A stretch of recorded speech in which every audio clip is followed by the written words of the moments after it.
Yuk, assalamualaikum warahmatullahi wabarakatuh.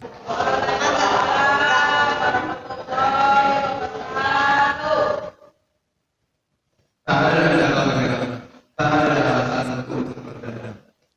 Dalam kebebasan dan ketakutan. Karena kebebasan itu menyakitkan dan menghamba pada ketakutan hanya akan berpanjang barisan perbudakan. Jangan pernah berhenti berjuang, jalani proses demi proses. Semakin sulit, semakin baik, semakin manis kemenangannya. Karena yang membentuk kita dalam proses jauh lebih penting daripada impian itu sendiri. Mengenali diri sendiri, mewujudkan keyakinan, membangun karakter, mengembangkan keberanian, menguatkan kemauan, menggali potensi diri. Pastikan di hari-hari ke depan kita akan menjulang tinggi dan memberi manfaat untuk orang banyak. Dengan semangat yang selalu kita nyalakan, ayo bersama-sama kita selesaikan apa yang sudah kita mulai.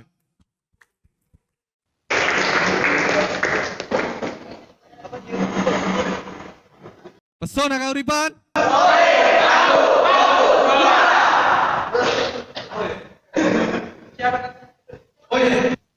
Siapa kita?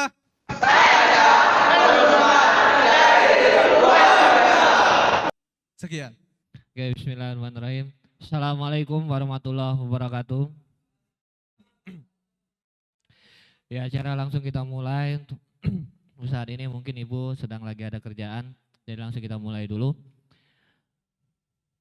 Sebelum itu, seperti biasa, gua ngajak kita semua untuk benar-benar merasakan belajar di acara revolusi mental ini dengan mengosongkan diri kita, mengosongkan gelas yang kita punya, sehingga apapun nanti bentuk pelajaran ataupun hal pengetahuan-pengetahuan yang disampaikan sama teman-teman nanti bisa benar-benar diserap, ditangkap, dan mudah-mudahan kita pun bisa mempraktekkan apa yang nanti disampaikan. Oke, sebagai pembukaan. Oke, udah siap? Jawabnya dalam hati. Yang suka pakai perasaan. Bismillah. Semua tim? Oke, bismillahirrahmanirrahim. Assalamualaikum warahmatullahi wabarakatuh. Mengulas sedikit tentang apa yang disampaikan tadi sore. Saya sebagai pembukaan, kita hampir 3 minggu ke belakang kita belajar tentang titik nol. Yang menurut gua titik nol ini adalah titik puncaknya belajar kita dari yang belajar kemarin. Tadi gue sempat bikin berapa daftar, mungkin ini belum semuanya dan gak berurutan. Jadi mengingatkan kembali buat kita semua bahwa kita tuh sempat loh belajar rangkaian-rangkaian yang akhirnya menjadi satu sehingga akan menjadi titik nol. Ini ya baru 25 yang gue ingat. Kita pernah belajar tentang penerimaan baru-baru ini, kemudian melepaskan ketergantungan, buang pengakuan, kosongkan gelas, lepaskan beban, berbagi, pura-pura ikhlas, mengendalikan emosi, kesadaran, 3 kesadaran tertinggi manusia, damai, manusia itu petugasnya Allah, mengembalikan kepada Allah, mundur sejenak, biarkan kemampuan Tuhan yang berperan, law of attraction, meditasi, mengenali diri, kuantum ikhlas, mental pemenang, percaya diri, ambil peranan, masalah atau anugerah, afirmasi, 5 dimensi doa, hukum sebab akibat, pikiran sadar dan bawah sadar. Ini hanya beberapa bagian yang tadi gua sempat ingat dan gua catat. Bahkan banyak banget lagi hal-hal atau pelajaran-pelajaran yang dulu kita pelajari. Makanya gue sempat bilang kalau ini kita jadiin buku aja judulnya Revolusi Mental, keren. Tapi untuk sejauh ini kita cuma sekedar ya tadi kita kumpulin di kepala aja, yang ingat-ingatnya aja, yang ketahuan prakteknya ya kita praktekkan. Bahkan tadi sempat di sore nggak ngerti antara paham sama nggak paham, sudah di titik nol banget itu. Artinya keluar dari dualisme ya. Apa dualisme? Apa? paham dan tidak paham berlawanan ya. Kita di tengah-tengahnya. Artinya sudah di titik nol kan. Kemarin belajar, ya kan? Ada gambar orang di tengahnya, ada nol di bawahnya, ada garis kanan kiri ya. Apa udah lupa? Lupa? Gak tahu yang mana itu kemarin belajarnya. Jadi berdasarkan apa yang kita pelajarin kemarin-kemarin, sebenarnya itulah tahapan-tahapan, level-level yang kita sedikit demi sedikit terpraktek dan praktek, akhirnya muncul suatu kesimpulan ketika kita belajar untuk damai pada saat itu, semeluas sampai dengan saat ini, berubah kalimatnya menjadi penerimaan. Ketika kita belajar mengendalikan emosi pada saat itu pun kita belajar untuk penerimaan. Ya, artinya bukan sekarang mentang-mentang kita belajar tentang titik nol, kita harus sama persis dengan apa sih yang dibilang tidak punya apa-apa, apa sih yang dibilang tidak mampu apa-apa, dan apa juga yang dimaksud dengan bukan siapa-siapa. Artinya ini kumpulan. Kalau kemarin, kalau kalimatnya adalah tidak punya apa-apa. Artinya apa yang sempat kita pelajari kemarin dan pernah nggak kita praktek di sana? Kalau kita pernah ngeh pada saat itu, artinya kita sudah mulai mencicil diri kita praktek ke arah titik nol. Makanya tadi ditanya sama si ibu, apa yang dirasa? Karena belum atau nggak usahkan dulu yang besar. Karena dari hal kecil-kecil yang kita praktekkan, kita sedang mengarah kepada titik nol tadi. Kalau kita continue prakteknya, terus menerus, hingga akhirnya lepas benar-benar.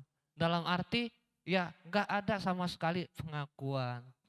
Tidak ada sama sekali, merasa diri ini mampu, merasa diri ini sesuatu, atau apapun bentuknya. Sehingga benar lepas. Sehingga muncul di sana penerimaan, lepaskan pengakuan yang di situ kumpulannya kan.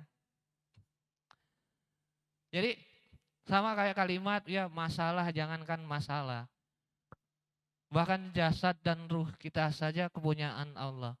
Sesuai dengan kalimatnya bahwa bumi, langit beserta isinya kepunyaan Allah. Sampai pada titik itu ya kita sudah merangkum dari apa yang kita pelajari bahwa benar-benar lepas. Tapi mungkin levelnya kita belum sampai ke level yang terlalu tinggi mungkin. Ya kan? Karena kalau misalkan melepaskan pengakuan dalam bentuk apapun itu kayaknya masih berat.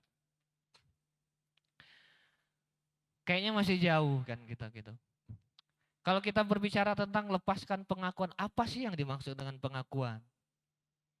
Contoh kecilnya, kita ngerasa mengakui apa sehingga itu menjadi pengakuan. Kita merasa seperti apa sih sehingga dikatakan kita pengakuan. Banyak hal-hal sederhana yang bisa kita bilang. Oh ini hasil gua. Ya mungkin itu termasuk daripada pengakuan. Terlepas dari kita punya handphone, kita punya barang, kita punya apapun bentuknya itu punya kita, kata kita kan. Bahkan terlebih lagi kita punya keluarga. Sampai pada level itu ketika keluarga dipinta, diambil sama yang punyanya, lepas pengakuan bahwa ini punya gua. Kan bertahap. Setelah belajarnya kita bertahap sehingga akhirnya kita akan merasakan pada level yang luar biasa. Kita harus melepaskan sesuatu yang rasanya ini kita rasakan adalah punyanya kita. Ya kan? Itu levelnya. Kalau timbang 1000, 2000 hilang kita masih ngerasa galau. Levelnya masih kecil banget kan. 2000 lah.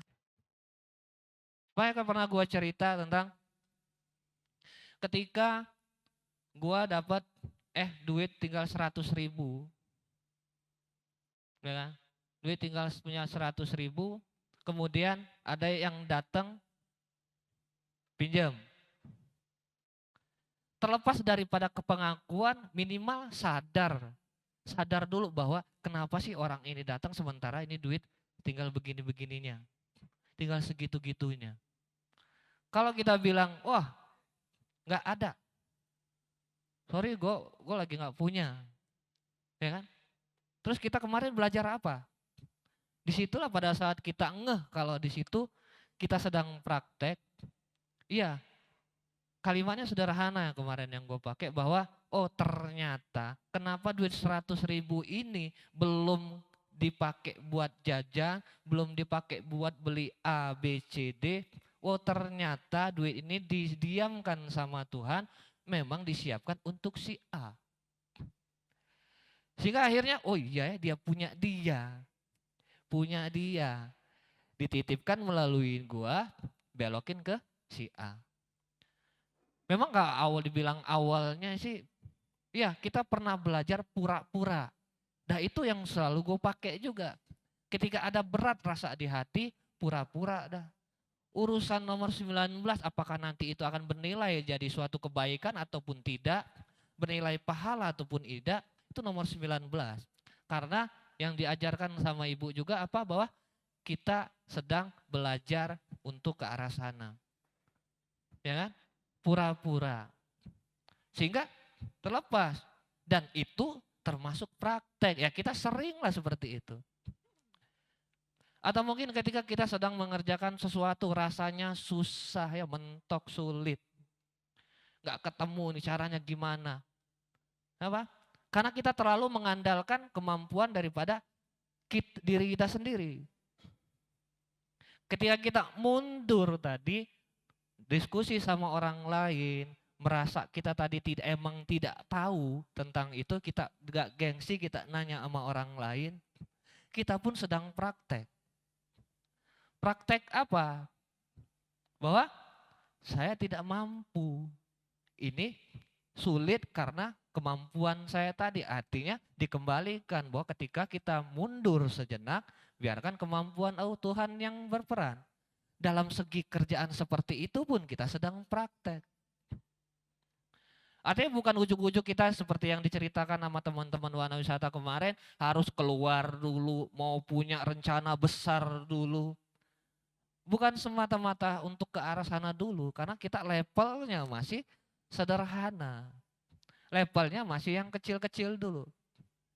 Tinggal pertanyaannya, apakah ngeh atau enggak? Peka atau enggak bahwa pada saat itu kita sedang praktek. Tadi kan teman-teman cerita, enggak ngerti kalau itu titik nol apa bukan. Pas ditanya siapa yang sudah mulai praktek, siapa yang sudah praktek, baru muncul. Kalau ditanya paham atau enggak, yang paham enggak, yang enggak paham enggak juga. Titik nol tadi, ya di tengah-tengah. Enggak ngerti dualisme, ya, luar biasa. Artinya tingkat pemahamannya udah sampai ke situ, gue pun belum sampai. Ya, itu bukan titik nol, itu zona bingung namanya. Tapi tipis lah. Artinya kita semua pernah ngalamin itu. Ketika kita dihadapkan dalam satu kerjaan yang bentrok, yang menyebabkan hati kita rasanya kesel. Ya kan? Ya Bu, pernah kesel? Sering? Enggak sering, cuma pernah ya. Tiap hari berapa kali keselnya? Kadang enggak, kadang iya. Bolong-bolong berarti. Ya, pernah kesel? Kenapa kesel? Kenapa kesel? Kenapa kesel?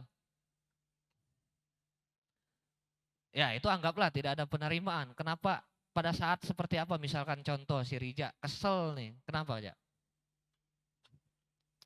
Hah? Kenapa? Contoh misalkan udah ngerjain nyeken-nyeken begini, diomelin Kak Butet gitu.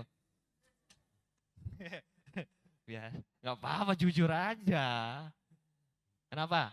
Kenapa misalkan contoh pada saat dalam kerjaan itu ngerasa, ih kesel gitu. Rasa jengkel ya? Iya kenapa jengkelnya? Contoh. Contoh kalau misalnya lihat printan atau yang dianggurin gitu Bang, nggak ada yang mau ngaku gitu. Ini ngeprint siapa ini? Karena yang ngeprint itu banyak kan.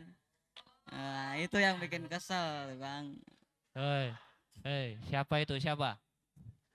Kesel jadinya. Ya, kadang Rasanya, terus si Rija menyikapinya seperti apa? Ya kadang teriak-teriak ini printan siapa gitu, nggak tanggung jawab gitu ngeprint tapi dibiarin. Heeh. Nah, itu jahat-jahat kertas namanya. Terus didiemin aja. Enggak lah, ditunjukin pada orang yang ngeprint gitu. Heeh. Ketahuan akhirnya. Artinya setiap hari kita itu pasti ada momen di mana akan apa ya? Terjadinya itu kayak misalkan kita gondok tadi dongkol, kesel ada. Cuma pada tingkatan itu kitanya sadar nggak?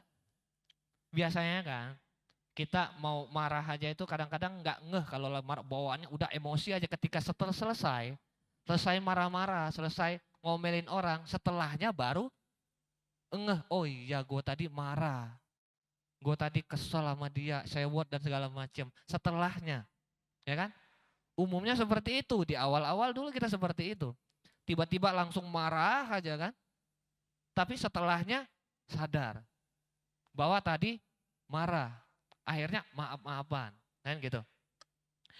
Di level selanjutnya, sebelum keluar marahnya, kita sempat sadar dulu. Ya kan? Sempat sadar. Tadi ketika dalam kejadian seperti yang Rija sebutin tadi, ada rasanya, kita sadar ada rasa kesel itu muncul. Berasa sebelum keucap, sebelum ngedumel. Ya, sebelum gondok dulu. Rasa keselnya tuh ketahuan. Nah, kita menyadari itu pun minimal seperti itu, ada level yang naik. Artinya kita sedang mempraktekkan, sedang menjalankan titik nol tadi. Ya kan? Sampai pada saat ketika kita bisa menyikapinya. Ada rasa kesal muncul, kemudian menyikapi rasa kesal itu seperti apa. Nah ini akan terus bertahap, terus berkelanjutan sehingga nggak ada yang namanya kesel. Kesel mah ada, cuma karena kita sudah tidak terlalu memperdulikan, mungkin udah lupa sama kesel, dia tetap ada. Dia tetap ada. Tapi mungkin kita tidak terlalu merespon rasa kesel itu sehingga nggak ada yang ngeselin kelihatannya kan gitu. Sampai pada titik itu kita pun akan naik terus levelnya. Sampai ya apa sih? Apa sih kesel? Ngapain sih mesti sewot? Timbang dibilangin seperti itu, ya emang gua apa? Ya, kan seperti itu. Akhirnya akan ke arah sana. Ya karena kita belajar dari yang keseharian yang kita lakukan tadi. Sampai pada kalau yang selalu yang gue pakai sih, gue selalu ingat dengan dua kalimat ini. Makanya gue mengajak minimal kita semua bisa dalam setiap keadaan apapun bentuknya, kita selalu eling dengan kalimat ini. Ya, bahwa segala sesuatu bumi langit beserta isinya kepunyaan Allah. Bahkan kemarin sempat digabung kalimatnya, jangankan masalah, jangankan marah, jangankan pusing, jangankan kesel, ya, jasad dan ruh saja kepunyaan Allah. Artinya ini pun kita bawa ke dalam setiap hari. Bahwa ya apa sih kita ini kan gitu. Kalau semuanya kepunyaan Allah, terus kitanya punya apa? Enggak ada berarti. Walaupun awalnya ya sambil berat lah rasanya, sambil masih kesel lah, nggak terus pura-pura belajar. Dan ketika ada, misalkan apapun keadaan yang gua nggak seneng akhirnya datang, ya pun gua tanamkan lagi kalimat yang kedua. Bahwa segala sesuatu itu terjadi tidak lepas dari izinnya Allah. Tidak lepas dari izin Tuhan. Macet sekalipun nggak lepas dari izin Tuhan. Ketemu si A, ketemu si B, ketemu si C, tidak lepas dari izinnya Tuhan. Ketemu keadaan yang tidak mengenakan, tidak menyenangkan, tidak lepas dari izinnya Tuhan. Sehingga kita menerima akhirnya semua keadaan yang hadir dalam kehidupan kita. Bahkan sulit dalam bentuk pekerjaan sekalipun, kita akan belajar ke arah sana. Artinya ini sulit, jangankan sulit. Kan gitu kalimatnya. Wah ini susah nih, jangankan susah. Wah ini mentok, jangankan mentok. Ya Pak, pura-pura dulu. belajar pura-pura nerima, jadi minimal kita sadar bahwa keselnya ada. Ya, nggak langsung di WA. Cukup kita aja yang tahu itu mah. Ya, jadi itu kita kan praktek. Akan didatangkan kepada kita semua ini keadaan-keadaan yang menanyakan apakah kemarin benar katanya belajar tentang nerima. Kemarin belajar tentang lepaskan pengakuan. Kemarin belajar tentang ABCD. Akan datang keadaan itu yang dinamakan bentukan praktek. Ya kan? Artinya semua dalam keseharian yang kita lakukan itu kita bisa praktek di sana. Ya kan? Ya, banyak hal-hal yang tidak sesuai keinginan. Karena apa? Masih ada ego di kitanya, dalam diri kita. Sehingga ada keinginan yang kuat bahwa setiap keadaan harus sesuai keinginan. Ya kan? Nah, ini pun ego. Ini pun kita belajar lagi. Kalau kita belajar menyikapinya tadi bahwa oh ini kenapa gue jadi kesel tadi karena tidak sesuai dengan keinginan gue. Harusnya seperti apa ya? Harusnya seperti apa menyikapinya? Oh ini keadaan diizinin sama Tuhan. Oh jangankan si kesel bahwa jasad dan ruh aja kepunyaan Tuhan. Oh ya itu seperti itu. Artinya dalam keadaan apapun kita akan praktek. Kita akan terus mengaitkan segala sesuatu yang terjadi dalam kehidupan kita bahwa ada Allah di sana. Ada Tuhan di sana. Sehingga kita akan eling terus. Ya mungkin sementara itu dulu pembukaannya. Jadi kalau versi guanya, gue selalu ingat dengan 2 kalimat ini. Boleh diingat, boleh dicatat, boleh disimpan. Karena ya luar biasa kalimat ini. Ketika kita pengen ngelihat si A kesel rasanya. Yang pertama kalimatnya adalah oh dia diizinin ada depan muka gue. Yang kedua oh mata gue diizinin ngelihat dia. Alhamdulillah mata gue masih sehat dong. Coba kalau mata gue buta gak mungkin gue ngelihat orang ngeselin ini. Yang ketiga, oh dia ngoceh-ngoceh bikin gua kesel. Alhamdulillah kuping gua masih waras ternyata. Masih disehatkan. Coba bayang kalau misalkan kuping gua dibuat tuli. Gak bakal ngedenger gua ocehan yang begituan. Benar kan? Nah akhirnya timbul ke arah sana. Dan itu yang gua rasakan Alhamdulillah. Jadi mudah-mudahan kita semua bisa lebih peka lagi. Bisa lebih ngeh lagi dalam setiap keadaan yang kita lalui dalam setiap hari. Bahwa itulah unsur-unsur dari kita praktek. Dari apa yang kita pelajari selama ini. Ya, Tuhan cukupkan dulu sementara. Gua tutup. Assalamualaikum warahmatullahi wabarakatuh.